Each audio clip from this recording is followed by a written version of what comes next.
Good morning! Good morning! So, for today's video, mag-unboxing tayo ng Lark A1 ng Hololand. Ito yung wireless microphone. So, simulan na natin. Kuha muna tayo ng gunting. Asa pa yung gunting? Oops, asa na yung gunting. So, mahirap yung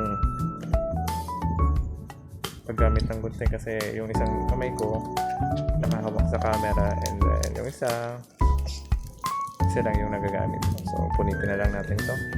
So let's go.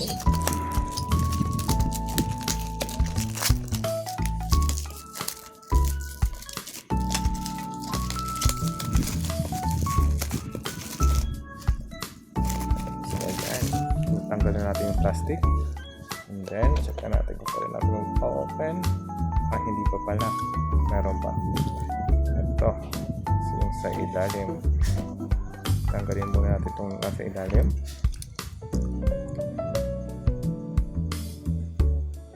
Ang hirap talaga. So, yan. Yun. Kamay na natin. So, ayan na. Oops. Ayan na siya. So, ayan na po yung laman ng box. So, usual, yung manual and after sales card. So, nakalista po dito yung mga nilalaman ng nasa box. Ito na po yung case ng wireless microphone natin. And then, sa ilalim po may pouch. Ang nasa loob ng pouch ay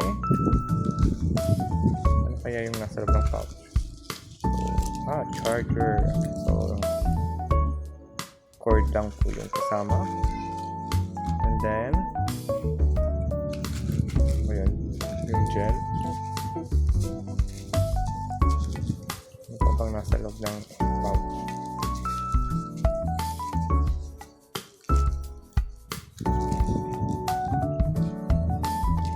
So, ito yung nilalagay sa microphone. Ang bang tao dito yung parang feather. Ang hirap na lang buksan. Pasensya na kayo. Isa lang yung gamit kong kamay kaya pagpasensya nyo na.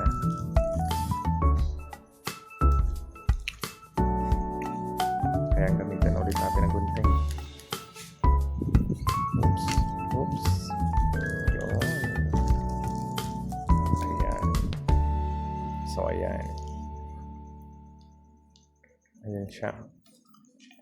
So, dalawa siya.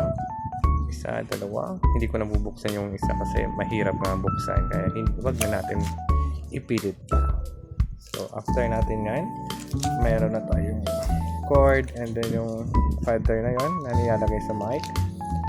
Open natin to. Ito na yung lalagyan na ng wireless microphone natin. So, Hololand. From Hololand. So, nag-check ako nito sa yung mga reviews. Yan. So, yan. Hololand. Open natin. So, ayan. So, ayan na siya. So, yung nasa gitna ay receiver and then yung dalawa is microphone. So, ayan. Magnetic pala siya. Natatanggal yung nasa likod. So, ayan. Medyo nahirapan lang tanggalin. Kasi nga, isa lang yung gamit ng kamay. So, magpasensya nyo na. So, ayan. Magnetic siya. Kaya, napakadaling ikabit sa damit. Ayun. So, yun. Kumapit na. So, pares po sila magnetic. Yung ating wireless microphone.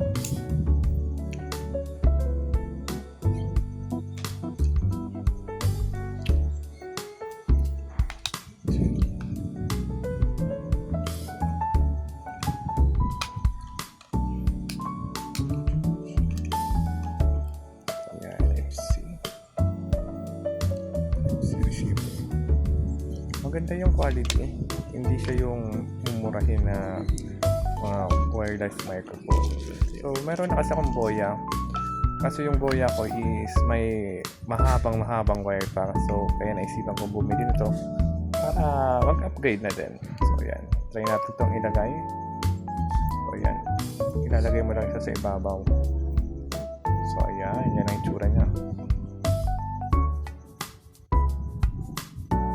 So, diba? Ang cute. Ang cute lang. So, ayan. Light A1 from Holy Line Wireless Microphone. So, bye-bye!